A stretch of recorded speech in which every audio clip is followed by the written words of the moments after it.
خير أمة أخرجت للناس تأمرون بالمعروف وتنهون عن المنكر وتؤمنون بالله ولو آمن أهل الكتاب لكان خيرا لهم منهم المؤمنون وأكثرهم الفاسقون. بسم الله الرحمن الرحيم. الحمد لله والصلاة والسلام على رسول الله نبينا محمد وعلى آله وصحبه ومن والاه. قال المؤلف رحمه الله: باب من حقق التوحيد دخل الجنة بغير حساب. مصنف رحمه الله دا باب راوړو او د دې عنوان دی چې چا د توحید دولت حاصل ک او دای کامل ک په خپل زړه کې نو جنت ته به داخل شي بغیر د حساب نه. حساب به ورسره نه کیږي او دا ډیر لوی منقبت دی چې خاصو کسانو ته الله سبحانه وتعالی ورکوي. او دا عنوان اصل کې د حدیث نه راخسته دی. حدیث کې دا لفظ راغلی چې يدخلون الجنة بغیر حساب. دا باب چې دی زما محترمو دا د مخکې باب د پاره تتمه او تکمیل دی. مخکې باب کې مصنف فرمایلی و چې باب فضل التوحید وما يكفر من الذنوب. نو دا د هغې تتمه دغه ده چې د توحید تحقیق د هغې حق سړی په زړه کې څنګه راوستلی شي، څنګه توحید کاملولی شي.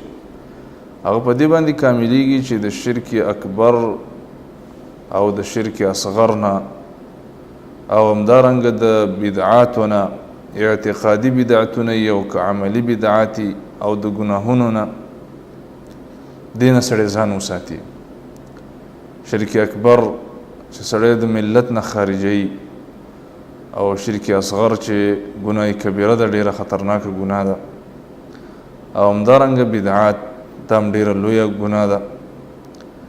دا سړی ټول پرېږدي او بیا الاخلاص لله فی الاقوال والافعال والارادات دا شرک وغیره پرېږدي او اخلاص په زړه کې پیدا کړي. د ده په اعمالو کې اخلاص وي، په اقوالو کې اخلاص وي، حتی د ده په ارادو کې هم اخلاص وي او د شرک نه ځان ساتي. شرک اکبر چې هغه منافی دی د توحید، د دې نه هم ځان ساتي، او شرک اصغر چې هغه د توحید کمال ختموي، د دې نه هم ځان ساتي، او د بدعاتو نه هم ځان ساتي، او د ګناهونو نه هم ځان ساتي. اصرار په ګناهونو باندې نه کوي ځکه چې دا توحید خړی ګناهونه، د توحید شیشه چې دا هغه بدرنګوي او د توحید کمال هغه منع کوي، توحید نه کاملېږي.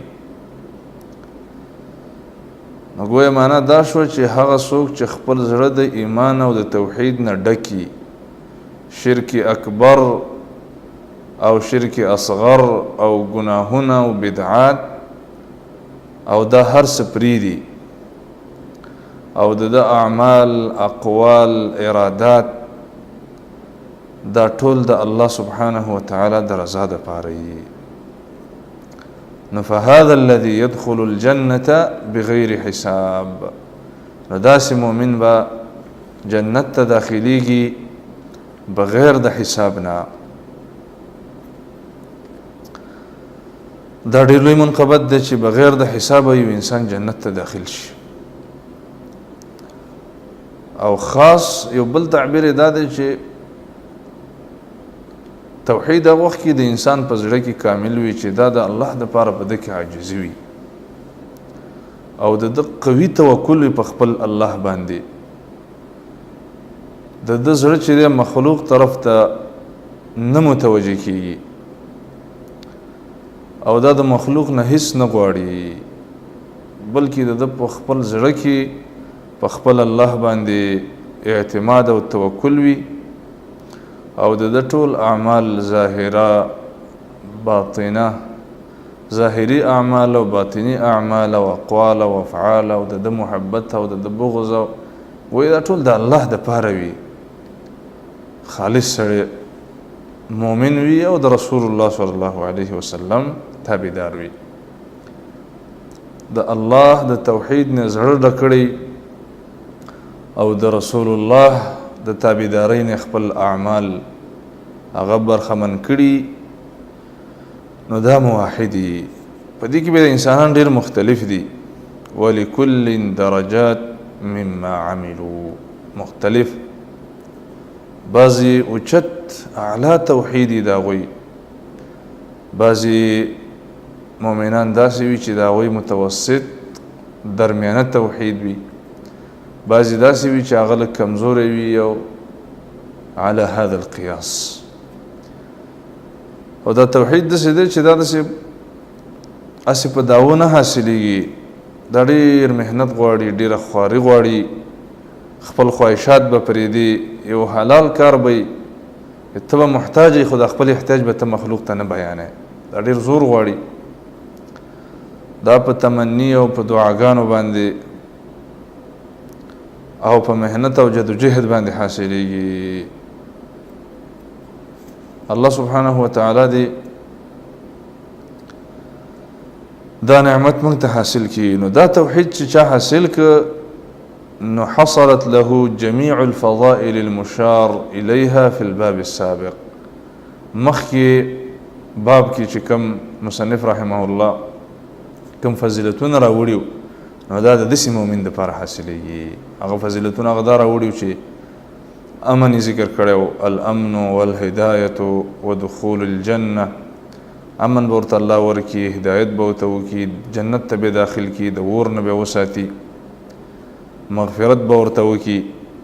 نو دا د هغه چا دپاره حاصلېږي چې لمن حقق التوحید. نو ګویا کې دا باب د مخکني باب دپاره تتمه او تکمیله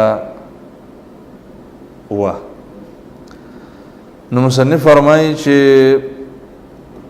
باب من حقق التوحید، دا باب د بیان د دې کې چې هغه څوک چې توحید مضبوط کی په خپل زړه کې، توحید کامل کی، نو دخل الجنة بغیر حساب، جنت ته به داخل شي بغیر د حسابه.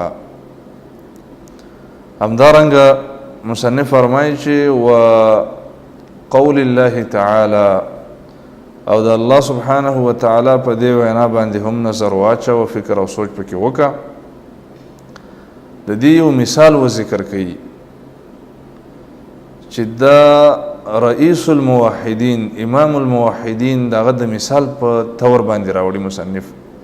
وای ان ابراهیم کان امة قانتا لله حنیفا، یقینا ابراهیم علیه السلام دا امام و امام او امت قانتا لله حنیفا، الله تبع عجزی کوله او حنیفا کلک موحد و د هر قسم اعراض د شرک نه به اعراض کوو. نو دا ابراهیم علیه السلام دا ذکر راوړ چې دا د موحدینو امام دی، وای دته وګوره د توحید په خپل زړه کې راسخ کړو. امتن ابراهیم علیه السلام خو یو دلته وی چې دا یو امت و، اول خدا دا چې اعتبار حق دی، حق چې چا سره نو هغه که یوي نو هم په امت شمارل کیږي. د دې د وجې نه که ته چېرته په حق باندې وي او ملګري دي کم وو نو په دې باندې مه ورخطا کېږه. دویم دا امتن معنا امام و امام، ولم يكن من المشرکین د مزید تاکید د پاروای چې ګور هغه د مشرکینو نه نو. نو دا مشرکین چې وایي چې موږ د ابراهیم علیه السلام په دین باندې، نو دا خطا دی په دې خبره کې. دارنګه بل آیت راوړي مصنف رحمه الله والذین هم بربهم لا یشرکون. په سورۃ المؤمنون کې الله سبحانه وتعالی د مؤمنانو صفات ذکر کوي. نو په هغې کې مهم صفت دا دی چې دی به په خپل رب باندې شرک نه کوي، دی به د خپل الله سره، د خپل مولا سره، د خپل مالک سره شریکان نه جوړوي. نو دا مختصر وضاحت د دې باب وشو. په دې کې یوه واقعه وروسته راوړي او څه حدیثونه هم پکې ذکر کیږي او د هغې تذکره به انشاءالله تعالی په بل درس کې وکړو. والله تعالى أعلم وصلى الله وسلم على نبينا محمد وعلى آله وصحبه أجمعين.